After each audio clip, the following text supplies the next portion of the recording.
It is at times like this, after a week or two of endless storms and winds and darkness, that these videos become very difficult to record. Because in that weather, something happens inside.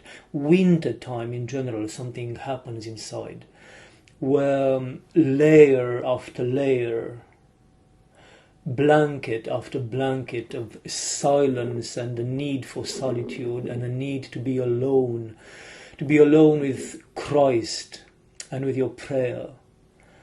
All these layers of desired, longed for silence and loneliness make it very difficult to even acknowledge in your heart the presence of a world outside the monastery, the presence of a world outside this small little island of Iona.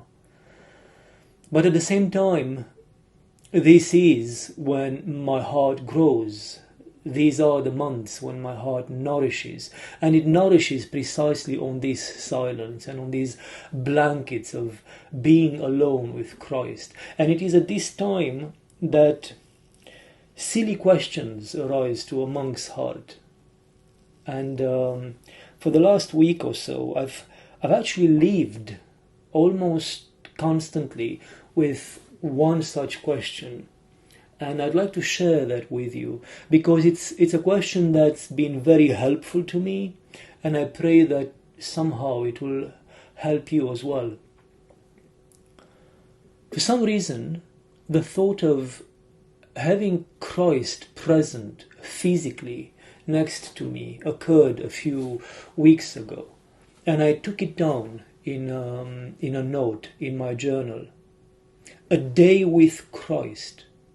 If Christ came in his body and you got this amazing chance of spending one day with Christ, alone with him, what would you do?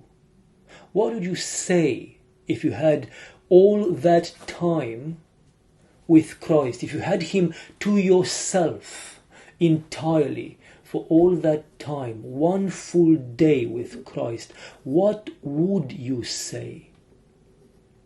And I went through everything, and I went through, of course, the ridiculousness of the question itself, because Christ is with me. Christ is with you every single fraction of every single second of this life. He is here with us. Only that, see, this shows the difference between what we call reality, things we see with our eyes, we perceive with our senses, and our faith. This shows, this betrays, it's a better word, how frail, how weak our faith is, because Christ is here right now as I record this video, and Christ is there with you right now as you listen to this video, as you watch it. And yet it takes this sort of question, this sort of spiritual mental exercise to trigger something in my heart. What if I had him here present physically? What would I tell him? Would I start writing essays about my needs? Would I start writing essays about why I fail him every single second of my life? Would I start writing essays about the needs of the world, about the wars that are destroying this humanity, about the disaster, the self-made disaster, the suicide, the universal suicide of what we're doing with our planet, with our climate and environment? I look at the saints, I look at my saint, I look at Saint Seraphim, and when he saw Christ, he was paralyzed. When he saw Christ as a deacon, as a young deacon in his monastery, as he went out to read the prayers for the congregation, and he saw Christ coming out of the icon, the royal icon, surrounded by the angelic beings, he just froze. And people in the church and people in the altar realized something had happened to him, because he just froze. They had to come out of the altar to carry him back inside, and he needed a long time to recover from that vision of Christ bodily coming towards him. Of course he would freeze, and of course we would collapse in our paralysis, because any meeting with Christ is a moment of judgment. Any meeting with our Maker is a moment of judgment. And this is the way we should relate with these moments. This is the way we should relate to going to receive communion. It is a moment of judgment because we commune with our Maker, with our Creator. We meet Him in His body, in His blood. And in that moment of judgment, some of us will collapse because of our sinfulness and because of our weaknesses and our bad use of our free will and the bad choices we have made and continue to make in our lives. We will just collapse into our nothingness. And this is why Christ doesn't show Himself to everyone. Because most of us, the very extreme large majority of humanity, would collapse back into nothingness, because that's what we've made. That's the reality we've made for ourselves in eternity. And if you were one of the few fortunate ones who could stand before Christ, if you were to see Him, you would not be you anymore, in the sense that you would no longer be the fallen version, the sinful version of you. You would instantly, in order to perceive God, you have to be like God. In order to perceive Him, you would have to be one with Him. And your eternal being, your eternal self, would become manifested in you. And then I wonder, in that paralysis of a saint, in that silence, blessed silence, in that solitude with the one who made you, in that peace and in that grace, what words would you tell Christ?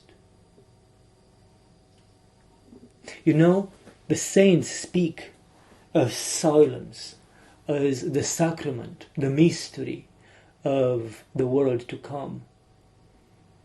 And I think it is in this sort of meditation, in this sort of spiritual exercise, that begins to make sense.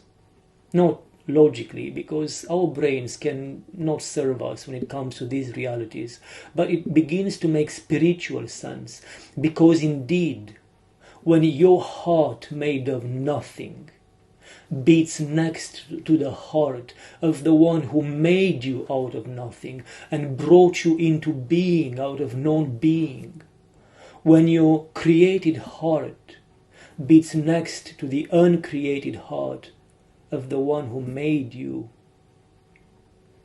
what words are there to be said? And what actions are there to be done apart from this collapse into Him, collapse into being, into an act of pure being, God's being?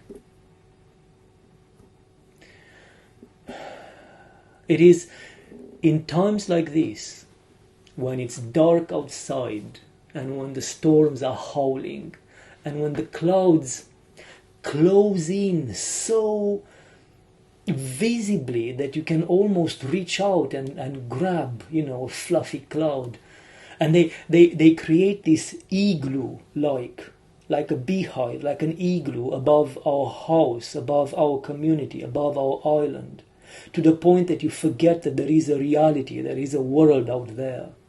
It is in moments like this, when you perceive beyond the winds a silence that somehow disappears in the summer, and a stillness beyond the madness and the chaos of the storms, a stillness and a silence that become impossible to perceive, even here on Iona, in the summer, in the hustle and the bustle and the chaos of the invasion of the world. And from here, from this stillness and this silence, I know that I would have nothing to tell Christ. I would just become an act of self-giving. I don't know how else to describe it. I would just, because this is what my heart longs to do now, I would just want to throw myself into Him, to disappear in Him, to melt in Him, to be buried in Him, to become anything and everything that He has created me to become. And I understand, again, not logically, but in a spiritual sense, why silence and stillness are mysteries of the eternal kingdom and of the world to come. That's all I had for you today, my beloved ones. I keep you all in my prayer. Please keep me and our monasteries on Mull and on Iona in your prayers and in your support. May God's love be with all of us, beloved ones. Amen. Amen. Amen.